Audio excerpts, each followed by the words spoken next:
Anjaan 2014 release பண்ணோம். இப்போ மறுபடியும் ரீஎடிட் பண்ணி நாளை மறுநாள் ரிலீஸ் ஆக போகுது. உங்களுடைய அன்பும் சப்போர்ட்டும் எப்பயும் எங்களுக்கு இருக்குன்னு எங்களுக்கு தெரியும். நீங்கள் கொஞ்ச நேரத்தில் படத்தை ஸ்டார்ட் பண்ணி நீங்கள் படம் பாருங்கள். நான் பேசுகிறத விட உங்கள்கிட்ட கொஸ்டின்ஸ் இருந்துச்சுன்னா அதுக்கு பதில் சொல்லிவிட்டு நம்ம ஷோ ஸ்டார்ட் பண்ணலான்னு இருக்கேன். ஒரு 2 hours 36 minutes இருந்துச்சு. அதில் ஒரு 36 நிமிஷம் குறைச்சிருக்கு. 2 மணி நேரம் படம். இப்போது ஒரு படத்துடைய லென்த்து குறைச்சிட்டா மட்டுமே ஒரு படம் எப்பயுமே நல்லா வந்துடாது. நம்மளுடைய நோக்கமும் லென்த்து குறைக்கிறது மட்டும் இல்லை. நீங்கள் படம் பார்த்தா தெரியும். ஃபஸ்ட் வெர்ஷனுக்கும் இப்போக்கும் ஒரு சின்ன சேஞ்ச் பண்ணியிருக்கோம். அது நீங்கள் பார்ப்பீங்க. இப்போ சூர்யா இல்லை, சூர்யா மட்டும்தான் இருக்கார். சார் படம் ரீரிலீஸ் சூர்யா சார் சம்மந்தம்லாம் என்ன சொன்னாங்க? அவங்கள்ட்ட பேசுனீங்களா? சிவகுமார் சார் அப்புறம் அம்மா எல்லாம் வந்து படம் பார்த்தாங்க. அவர் வந்து ஊட்டியில் இருக்காங்க சாரு. இன்னும் வந்து ஒரு படம் பார்க்கல. நான் கேட்டிருக்கேன் நாளைக்கு ஏதோ டயத்தில் பார்க்கலாமான்னு சொல்லி. சந்தர்ப்பம் அமைஞ்சால் நாளைக்கு இல்லை ரிலீஸுக்கு பிறகு பார்ப்பாங்க. இல்லை, விஜயோட படங்கள் தொடர்ந்து ரீரிலீஸ் ஆகிட்டுருக்கு. போன வாரம் வந்து விஜயும் சூர்யாவும் நடித்து ஃப்ரெண்ட்ஸ் படமும் ரீரிலீஸ் ஆகுது. இந்த வாரத்துலேருந்து நீங்கள் சூர்யாவோட படத்தை ஆரம்பித்து வைக்கிறீங்க. ஸோ ஒருவேளை 2 பேரும் கூட்டணி அரசியலில் இறங்குறதுக்கு வாய்ப்பு இருக்கா சேர்ந்து? அஞ்சானை பற்றி பேசலாமா? நம்ம கேப்னா வாரியர் இப்போ தான் பண்ணோம். தெலுங்கில் பண்ணோம், தமிழில் டப் பண்ணோம். அடுத்து வந்து மகாபாரதம் பண்ணுறதுக்கான ஒரு சின்னதாக பெரிய ஒர்க்கில் இருந்தோம். அது கரெக்டாக ஆர்டிஸ்ட்டு பட்ஜெட் ரொம்ப பெருசு. 2 வருஷமாக அந்த ஒர்க்கில் இருந்தோம். அது ரொம்ப நாள் போயிட்டே இருக்குன்னு சொல்லிட்டு தான் டப்புன்னு வேறு ஒரு படம் இப்போ ஸ்டார்ட் பண்ண போகிறேன். பிப்ரவரிலேருந்து ஷூட்டிங்கு. வித்யாசாகர் பையன் தான் ஹீரோவாக பண்ணுறாங்க. அது பிப்ரவரிலேருந்து ஷூட்டிங். ஏன் அதை கேட்குறீங்க? டப்பிங் பேசிகிட்டு இருக்காங்க. அவங்க விருப்பம் இருந்துச்சுன்னா எல்லா உரிமையும் உண்டு அவங்களுக்கு. இது தேட்ரிக்கல் தான் சார் ஃபஸ்ட்டு. அப்புறம் வந்து நம்ம ஆல்ரெடி ஓடிடி யார் வாங்கினாங்களோ அவங்க விரும்பினா இந்த வருஷனையும் மறுபடியும் போடலாம். Sir good evening sir. வணக்கம். ஆனந்தம் ரன் இந்த மாதிரிலாம் வந்து ஒரு சொசைட்டிக்கு ஏதோ ஒரு யூஸ்ஃபுல்லாக ஒரு ஸ்டோரி வருது சார். சூர்யா சார் இந்த படங்களுக்கு அப்புறமே வந்து வக்கீல் ரோலு, போலீஸ் ரோலு, இப்போ ப்ரெசண்ட்டாக இப்போ வக்கீல் ரோலாம் நடிச்சிட்ருக்காரு சார். இது வந்து ஒரு கேங்ஸ்டர் படத்தை இவ்வளோ வருஷம் கழிச்சு ரீரிலீஸ் பண்ணுறீங்களே சார். நீங்கள் வேறு மாதிரி ஒரு ஸ்டோரி எடுத்து பண்ணணும்னு திங்கிங் இருந்துச்சு சார். கேங்ஸ்டர் படத்தை ரிலீஸ் பண்ணுறதுக்கு அவர் என்ன சொன்னார் சார்? சினிமாவில் ஒரு பெப்பியான ஒரு மூடான நான் விரும்புகிற மாதிரியான ஒரு ஜாலியான ஒரு கேங்ஸ்டர்ஸ் படம். நான் படம் பார்த்துட்டு வந்துட்டு தேட்டரில் உட்காந்து படம் பார்த்தப்போ என்ன மாதிரி ஸ்டைலாக ஃபிலிம் பண்ணணும்னு சொல்லி ஒரு ஆசையில் பண்ணுற மாதிரி. எனக்கு வந்து அந்த மாதிரி கதை தோணுதில்லை. தோணுனா எப்போயாவது நம்ம பண்ணுவோம். இது ரீஎடிட் பண்ணுறதுக்கு காரணமே என்னென்னா, உங்களுக்கு தெரியும் 11 வருஷத்துக்கு முன்னாடி இந்த படம் வந்து முதல் முறையாக அதிகமாக ட்ரோல் செய்யப்பட்ட ஒரு படம். முத சிக்கினது நம்ம தான். ஓகேவா? இப்போது உண்மையாக ரசித்த ஒரு சிலர் இருக்காங்களா? எப்போ பார்த்தாலும் இந்த 11 வருஷத்தில் எங்கேயாவது என்னை மீட் பண்ணும்போது, ஏன் சார் இந்த படத்தை இந்த மாதிரி திட்டினாங்க? எனக்கு பிடிக்கும் சார், எனக்கு பிடிக்கும்னே தனித்தனியாக நிறைய பேர் சொல்லியிருக்காங்க. அதுமாதிரி சின்ன பையன் இருந்தான்னா, சார் இவன் 5 தடவை பார்த்துருக்கான் சார் என் பையன் உங்கள் படத்தை, ஸ்டிக்கை வாயில் வச்சுட்டு இப்படி எடுப்பான் சார், சொன்னாக்கல்டா குத்திக்க போராட்டான்னு சொல்லுவேன் சார். நானே இந்த படம் யோசித்தப்போ, நான் சின்ன வயசாக இருந்தப்போ ஒரு படம் பார்த்தா என்ன மனநிலைக்கு பார்ப்பனோ அந்த மனநிலைக்கு தான் படம் பண்ணது.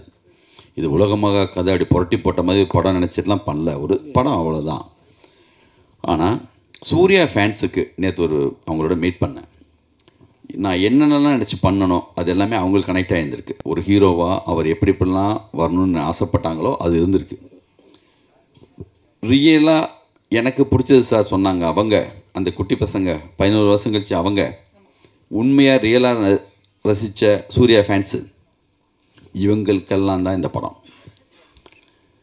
எங்கள் திருப்திக்காகவும் அந்த காலகட்டத்தில் திருப்பதி பிரதர்ஸில் போஸ் மாதிரி ஒரு ப்ரொடியூசர் இல்லைன்னா இவ்வளோ பெரிய பட்ஜெட்டில் அப்போ படம் பண்ணியிருக்க முடியாது. மிகப்பெரிய பட்ஜெட் அப்போ சூர்யா சாருக்கு. பாம்பேயில் மட்டுமே 120 நாள் ஷூட்டிங், கோவா பாம்பேலாம் சேர்த்து. அப்படி ஒத்துக்கிட்டு கண்டினியூவாக அப்போ திருப்பதி பிரதர்ஸ் உங்களுக்கு தெரியும், சின்ன படம் பெரிய படம்னு சொல்லி கோலி சோடா, மஞ்சப்பை, வழக்கியன், சதுரங்க வேட்டை, கும்கி கண்டினியூவாக அதே காலகட்டத்தில் வந்து ரஜினி முருகன், எத்தனை படம், வேட்டை, அப்படி இருந்த ஒரு கம்பெனி ஒரு தொடர் வெற்றி கூட என்னென்னா ஒரு விதமான ஒரு கோபம், ஒரு வெறுப்பு, ஒரு பொறாமை, இது எல்லாத்தையும் கூட ஏற்படுத்தும். அதையும் தாண்டி நம்ம மேலே வந்து பேரன்போடு இருக்கிற ஒரு சிலர் இருக்காங்க. நம்மளுடைய அன்பு, எனர்ஜி, உழைப்பு இதெல்லாம் வச்சு அதெல்லாம் நம்ம முறியடிக்கிறதுக்கான ஒரு ஒர்க்கு தான் நம்ம பண்ணிகிட்டே போகணும். நான் நம்மளை அப்படி அடித்தவங்க இப்போ தயவுதாட்சியமே இல்லாமல் எல்லாருமேலே அது இருக்குது. உன்னை விட நான் எவ்வளோ பெரிய கெட்ட வார்த்தை பயன்படுத்துகிற ரேஞ்சுக்கு ஆகிட்டாங்க. எனக்கு பயமே இல்லை. இப்போது என்ன தெரியுமா, 11 வருஷத்துக்கு முன்னாடி இதை விட பெரிய கெட்ட வார்த்தை எனக்கு புதுசாக பயன்படுத்த போவதில்லை. இப்போ இன்னும் சிலர் வந்து போடுறாங்க, டே நீ மறுபடியும் தோக்குறதுக்கு இன்னொரு தடவை ரிலீஸ் பண்ணுறியான்னு. இது வெற்றி தோல்விக்காகவே நான் யோசிச்சு வரல. இது நாங்கள் விரும்பினோம். நாங்கள் ரொம்ப பிடிச்சி தான் இந்த படத்தை எடுத்தோம். ஒரு படம் நம்ம நினச்ச மாதிரியே 2 மாதிரி மாறலாம், ஆனந்த மாதிரி ஆகலாம், சண்டைக்கோழி மாதிரி ஆகலாம், நம்ம கையில் இல்லை. ஒரு வேலை செய்கிறோம், அது எவ்வளவு லெவலுக்கு போகுதுங்கிறது ஆடியன்ஸ்கிட்ட வந்த பிறகு தான் தெரியும். நீங்கள்லாம் சொன்ன குறைகள், ஆடியன்ஸுக்கிட்டேருந்து வந்த ஃபீட்பேக் எல்லாம் வச்சு ஒரு எடிட் பண்ணியிருக்கேன். ஒரு டைம் பத்தலை, அந்த நேரத்தில் டேட் போட்டாச்சு ஆகஸ்ட் 15ன்னு யூடிவி ஒரு அக்ரிமெண்ட்டு போட்டு இந்த தேதியில் ரிலீஸ் பண்ணணுன்னு. ஃபஸ்ட் ஹாஃப் செகண்ட் ஹாஃப் சேர்ந்து பார்க்க கூட நேரம் இல்லாமல் இருந்துச்சு. எனக்கு பிடிச்ச மாதிரியான எல்லா நண்பர்களும் இந்த படத்தை போட்டு காட்டினேன். தொடர் வெட்டியில் இருக்கப்போ பிரச்சனை என்னென்னா, இவருக்கு தெரியாததா, இவரே இத்தனை ஹிட்டு கொடுக்குறாரு, அப்படி பேசாமல் போயிடுவாங்க. இது ஒரு மாயான உலகம். தோத்தாளுங்க பிரச்சனை ரொம்ப அதிகமாக சஜஷன் கொடுப்பாங்க. சார் நீங்கள் அசிஸ்டன்ட் டைரக்டர்ஸ்லாம் பழைய ஆட்களை வச்சுக்காங்க சார், மாற்றுங்க சார். இதுவே ஜெயிச்சா அவர் எக்ஸ்பீரியன்ஸான ஆளுங்களாம் வச்சுருக்காங்க சார், அவர் வேறு மாதிரி சார் அப்படிம்பாங்க. கொஞ்சம் கூடுதலாக சொல்லுவாங்க, சார் ட்ரெண்டு மாறி போச்சு சார், நீங்கள் கூட கொஞ்சம் மாறணும் சார்ம்பாங்க. அதனால் இது ஒரு மாதிரியான ஒரு உலகம். நம்ம வெற்றி தோல்விக்காக இந்த படத்தை வந்து சவால் விடுறதுக்காக இந்த படத்தை மறுபடியும் ரிலீஸ் பண்ணல. இது வரைக்கும் கேட்ட எல்லா முக்கியமான விஷயங்களை வச்சுட்டு நல்ல டைம் இருந்துச்சு. நம்ம நினச்சப்போ எடிட் பண்ணலாம், கீழே எடிட் சூட் இருந்துச்சு. போஸ் சார் ரொம்ப விரும்பினார். நம்ம கம்பெனியில் இருக்கிற கனகு, வெங்கடேஷ், என் அசிஸ்டன்ஸு பிரபு, அப்புறம் வந்து விஷ்ணு, சக்கரை, எங்கள் மேனேஜர் எல்லாமே அப்பப்போ என்னை கூப்பிடுவாங்க, இந்த மாதிரி ஒன்று எடிட் பண்ணியிருக்கோம் பாருங்கன்னு. இது பெரிய ப்ராசஸ், 2 வருஷமாக நடந்துச்சு. அதுக்கப்புறம் ஆண்டனி வந்து பார்த்தாரு, அவரும் சின்னதாக ஒரு இது பண்ணார். இவங்க ஃபேன்ஸுக்கெல்லாம் போட்டோம். எப்பயும் போல் எல்லோரும் சொன்ன மாதிரி எங்களுக்கு என்ன சார் இப்போ போடுறது, எனக்கு அப்போவே பிடிச்சி தான் சார் இருந்துச்சு சொல்லிட்டு அவங்க ஃபேன்ஸ் வந்து பார்த்தாங்க. அவங்களுக்கு இப்போயும் பிடிச்சிருக்குன்னு சொல்கிறாங்க. பார்க்கலாம். இதுக்கப்புறம் உங்கள்கிட்ட நான் இந்த பொறுப்பை படைக்கிறேன். நீங்கள் படம் பாருங்கள், நிச்சயமாக உங்களுக்கு பிடிக்கும்னு நம்புகிறேன். நீங்கள் தான் இன்னும் சரியாக எடுத்துகிட்டு போகணும் இதை. நன்றி சார். எனக்கு அப்பவும் பிடிச்சிருந்தது. எனக்கு கூட நீங்கள் சொன்ன மாதிரி அந்த ட்ரோல் தான் இந்த படம் அப்போ அந்த அளவுக்கு ஜெயிக்காமல் போனதுக்கு காரணமோன்னு ஒரு சந்தேகம் இப்போ வருது நீங்கள் சொல்கிறப்போ. ஏன்னா அவ்வளோ நல்லா இருந்தது. நான் இப்போ ஒரு டெய்லி பேப்பரில் ரிவ்யூ எழுதுனா அவ்வளோ பிரமாதமாக இருந்தது. இப்போது ஒருவேளை இப்போ இந்த 36 நிமிஷம் குறைச்சி இப்போ ஹிட் ஆச்சுன்னா அஞ்சான் பார்ட் 2 வருமா? முதல்ல இது வரட்டும். அதுக்கு அதை கேட்குறேன். அதே மாதிரி ஆனந்தம், ரன், சண்டைக்கோழி இந்த படங்கள்லாம் விட்டு அஞ்சான இப்போ ரீரிலீஸ், அதாவது எடிட் பண்ணி ரிலீஸ் பண்ணுற ரீசன் என்ன சார்? அதான் சொன்னேனே, இவ்வளோ நேரம் சொன்ன காரணமாக அதுதான். உண்மையிலேயே எனக்கு பிடிச்ச படம் இது. இப்போ எந்த சின்ன படம் வருதுங்க? தொடர்ந்து வீக்லி 10 படங்கள் வந்துட்டு இருக்கு சார். அது சின்ன படம் பெரிய படம் ரெண்டும் வந்துட்டு தான் இருக்கும். இப்போ இல்லை, அழகி படத்தப்பே அவர் சொன்னார், என் சின்ன படத்துக்கு தேர் தர மாட்டேங்கிறான் தங்கர் பச்சான். எல்லா கட்டத்தையும் இதுதான் இருக்கும்.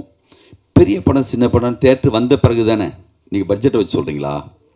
யார் முடிவு எடுக்கிறது? அதை ஃபேமிலி இப்போ இந்த டூரிஸ்ட் ஃபேமிலி வந்துச்சு, அது சின்ன படமா பெரிய படமா? அதே காலகட்டத்தில் மிகப்பெரிய படம் கூட வந்திருக்கும்.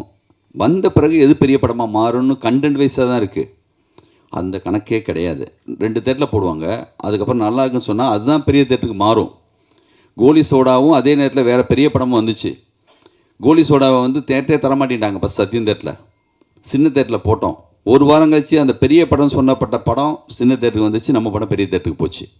சதுரங்க வெடி கூட அப்படி தான். அதனால் வந்து என்னென்னா, சின்ன படம் பெரிய படங்கிறது தேட்டருக்கு வந்ததுக்கு பிறகு தான். ஒரு ஷோ ஒரு தேட்டரில் ஓடினா கூட அவன் தெரிஞ்சிடும், சார் அந்த படம் ஃபுல்லாக தான் சார், நம்ம தேட்டருக்கு மாற்றிக்கலாமா அப்படி மாற்றிடுவாங்க. லோக்கான ஒரு படம் மலையாளத்துலேருந்து ஒரு போஸ்டர் கூட கிடையாது. எந்த விளம்பரமும் இல்லை, யார் இருக்கா ஹீரோ? அந்த மாதிரி படங்கிறது சின்ன படம் பெரிய படம் அந்த கணக்கெல்லாம் கிடையாதுங்க எனக்கு தெரிஞ்சு. சார் இப்போ இந்த 36 நிமிஷத்தில் சூர்யா சார் போர்ஷன் அதிகம் குறைச்சிருக்கீங்களா, சமந்தா போர்ஷன் அதிகம் குறைச்சிருக்கீங்களா? அந்த கணக்கு இல்லை, படத்துடைய கண்டென்ட் வைஸாக தான் அது. நான் அந்த கணக்கில் குறைக்கல சார். இது வந்து படத்தை தாண்டி ஒரு சின்ன விஷயம் டவுட்டுக்காக தான் கேட்குறேன். சுபாஷ் சார் வந்து எலெக்ஷனில் போட்டிடுறாரு, ப்ரொடியூசர் கவுன்சில் எலெக்ஷனில், நீங்களும் போட்டிடுறீங்களா? அந்த எலெக்ஷன் வேணாம், இந்த எலெக்ஷன் வேணாம், 5 மட்டும். அப்படி எனக்கு பர்டிகுலராக சொல்ல தெரியல. ஒரு மிக சரியான படம் வந்தால் நான் பர்சனலாக சொல்கிறேன், நான் இந்த படம் இல்லாமல் டார்கெட் பண்ணி ட்ரோல் பண்ண படமாக அந்த நேரத்தில் ரன்னு வந்துருந்துச்சுன்னா, சண்டைக்கோழி வந்துருந்துச்சுன்னா, இவங்க என்ன பண்ணாலும் படத்தை நிறுத்தியிருக்க முடியுமா? ஜனங்க பார்த்துட்டே தான் இருந்திருப்பாங்க. நம்மளும் சின்னதாக மிஸ்டேக் பண்ணியிருக்கோம், நான் அதை 100% ஒத்துக்கிறேன். அவ்வளோ 100% மிக சரியான படத்தை நான் பண்ணிவிட்டு அதை வந்து எல்லாருமே திட்டாங்க, அப்படி பழி போட நான் விரும்பலை. நம்ம சைட்லேயும் மிஸ்டேக் இருக்குது. அந்த மிஸ்டேக்கை அவங்க கண்டுபிடிச்சி இந்த பாருங்கள் அது சொல்லி பர்சனலாக எடுத்துகிட்டு போய் அவங்களுக்கு ஒரு சந்தோஷம் வேணும்ல. ஒரு ஆள் தொடர்ந்து ஜெயிக்கும்போது அவங்களால என்ன பண்ண முடியும், பாவம். அதனால் வந்து நானும் தப்பு பண்ணியிருக்கேன், அந்த தப்பை பல மடங்காக அவங்களும் ஆக்கிட்டாங்க. இப்போ அப்போது நம்மளை மட்டும் நினச்சோம், பேசாமல் ஒதுங்கி எல்லாமே வந்து யாரும் எதுவும் பண்ண முடியாது. எனக்கு சப்போர்ட்டாக வந்து வெங்கட் பிரபு கூட திட்டு வந்துச்சு. அப்போது இந்த மாதிரி காலகட்டத்தில் எனக்கு பிடிச்ச மிக முக்கியமான டைரக்டரை அப்படி அடிக்கும்போது கூட நானும் உள்ளே போய் எந்த சப்போர்ட் பண்ண முடியாது. ஏன்னா முகம் தெரியாதவங்களோட எப்படி சண்டை போடுறது. இப்போது மணிரத்னம் படம், சங்கர் சார் படம் எவ்வளோ பெரிய வேலை செஞ்சுருந்தாலுமே இதை சிக்காதவங்களே இல்லை. எல்லாருடைய மரியாதையையும் ஒன்றும் இல்லாமல் ஆக்கணும், இன்னும் பெரிய வார்த்தைகளை பயன்படுத்தணும் அப்படின்னு நினைக்கிறாங்க. இந்த நெகட்டிவிட்டி வந்து தயவு செஞ்சு, சினிமா இருந்தால் தான் நம்ம எல்லோரும் இருக்க முடியும். ஒரு எஸ்பிலிம்ஸ் சங்கர் சார் இருக்கும்போது அவ்வளோ நியூ டேரக்டர்ஸ் இன்ட்ரடியூஸ் பண்ணார். திருப்பதி பேஸ் இருந்தால் தான் ஒரு கோலி சோடா, வழக்கேன் மாதிரி படங்கள் வரும். மெட்ராஸ் ஆக்ஸ் இருந்தால் அவர் கொஞ்சம் படங்கள் பண்ணுவார். நல்ல சரியான மனநிலையில் இருக்கிற, சரியாக சினிமாவை நேசிக்கிற அவங்க இங்கே இருக்கணும் கண்டிப்பாக. எல்லா படமும் நல்ல படம்னு உலகம் மொத்தம் எந்த டேரக்டருமே எடுத்ததில்லை. நம்ம ஒரு ட்ரை பண்ணுறோம், ஒரு முயற்சி எடுக்கிறோம். நல்ல படம் எடுக்கக்கூடாதுன்னு நினச்சி யாரும் எடுப்போமா? இந்த வேலையை மட்டும் ஸ்கிரிப்டு சொல்லாமல் காசுக்காகவோ பணத்துக்காகவோ ஒரு நிமிஷம் கூட, ஒரு ஷாட் கூட யாராலையும் எடுக்கவே முடியாதுங்க. நாங்களே ஏமாந்துடுறோங்க. உங்களை ஏமாத்துறதுக்காக நாங்கள் படம் எடுக்கிறது இல்லை. ஒரு டயத்துக்கு பிறகு எனக்கே படம் போட்டு பார்க்கும்போது தெரியும். அதனால் வந்து என்னென்னா, நம்ம கையில் அது இல்லை. அது ஒரு மேஜிக். அது அமைஞ்சு அப்படி எல்லாம் வரணும். அப்படி வர்ற படங்கள் வந்து 100% போயிடுது. இந்த மாதிரி சில படங்கள் வந்து அப்படி ஆகுது. பார்க்கலாம். இந்த வாட்டி ரிலீஸ் பண்ணுறோம்ல, இது ஒரு அனுபவம். இது வெற்றி தோல்வியெல்லாம் தாண்டி அந்த நான் சொன்ன அந்த லிஸ்ட்டில் இருக்கிற அவங்களுக்காக அந்த படம். ஒரு வார்த்தையில் ஒரு படத்தையெல்லாம் காலி பண்ண முடியுமா என்ன? அது வந்து ப்ரெஸ் மீட்டு கிடையாது, சன் டிவியில் நான் கொடுத்த இன்டர்வியூ. அது இந்த படத்துக்காகவே கொடுக்கல. இந்த படம் தொடங்கிறதுக்கு முன்னாடி எந்த கதைன்னே முடிவாகலை. அப்போது ஒரு பேட்டியில் சொன்ன ஒரு வார்த்தை, அதை எடுத்து பயன்படுத்திக்கிட்டாங்க. அதை எடுத்து அவங்க வந்து யூஸ் பண்ணாங்க, அவ்வளோதான். மற்றபடி வந்து ஒரு விட்டேத்தியாக ஊர்லேருந்து வெட்ட வெளிச்சமாக யாருமே தெரியாத வந்த ஒரு ஆளுக்கு கான்ஃபிடண்ட்டாக ஒரு வார்த்தை சொல்கிறதுல என்ன தப்பு? உங்கள் பாயிண்ட் ஆஃப் வியூ ஓவர் கான்ஃபிடண்ட்டாக இருக்கலாம். எனக்கு கான்ஃபிடென்ட்டுங்க, நான் சொல்லுவேன், பேசுவேன்.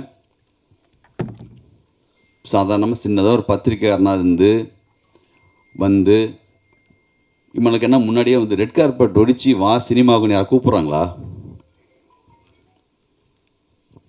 இப்படி ஒன்றுமே இல்லாமல் வந்து செய்கிற எல்லாருக்குமே டி ராஜேந்தர் பேசும்போது உங்களுக்கு ஓவர் கான்ஃபிடன்ட் மாதிரி தெரியும். இங்கே எல்லா டைரக்டருக்குமே அப்படி ஒரு அது இல்லாத யாருமே வந்து கிரியேட்டராகவும் டைரக்டராகவும் இருக்கவே முடியாது. ஏன்னா எத்தனை பேர் வர்றாங்க, எவ்வளோ பேர் ஜெயிக்கிறாங்க இங்கே? ஏன் அதுக்கு முன்னாடி ரன்னு ஆனந்தெல்லாம் பண்ணலையா? சண்டைக்கோழி பண்ணலையா? சண்டைக்கோழின்னு சாதாரண ஒரு ஹீரோ வச்சு அவ்வளோ பெரிய கிட்டு கொடுக்கலையா? அது இல்லை. நம்ம நம்ம பேசுகிற அந்த சொல் வந்து அந்த நேரத்துக்கு வந்து அப்படி வந்து வேறையா பயன்படுத்தப்பட்டுச்சு. பண்ணவன் யாருன்னு தெரியும், பண்ண சொன்னது யாருன்னு தெரியும். நீங்கள் பாருங்கள், இவரை நான் மறக்கவே முடியாது என் லைஃப்பில். இவரை மறக்கவே மாட்டேன் என் லைஃப்பில். என்னுடைய முதல் விமர்சனம் ஆனந்தத்துக்கு இவர் கண்ணீர். இவர் தாரதாரையாக இவர்கிட்ட வந்து பொங்கி அழுத கண்ணீரை வந்து நான் வந்து நம்ம நடிகர் சங்கத்தில் இருக்கிற தேட்டரில் நானும் இந்த படம் என்ன செய்ய போகுதுங்கிற ஆர்வத்தோட அந்த படத்தை அப்போல்லாம் வெற்றி தோல்வியை பற்றி நான் கவலையே பட்டது இல்லை. ஒரு படம் பண்ணுறோம், என்னோடய உணர்வுகளை சொல்கிறேன், அந்த மூடோடு தான் நான் அந்த படத்தை எடுத்தேன். அந்த படத்துக்காக போய் உள்ளே உட்காந்து பார்த்துட்டு இருக்கும்போது சைடில் திரும்பி பார்க்குறேன், இவர் தேம்பி தேம்பி அழுதுட்டுருக்கார். இல்லை, அந்த படம் பார்த்துட்டு அழாமல் இருந்தாங்கன்னா அவங்க வந்து மனசே இல்லைன்னு அர்த்தம். மிக சரியான படத்தில் வந்து சரியான கண்ணீர் வந்து தான் தீரும். அது எனக்கு பெரிய சிம்டம்ஸ், எனக்கு இவர் அழுதது.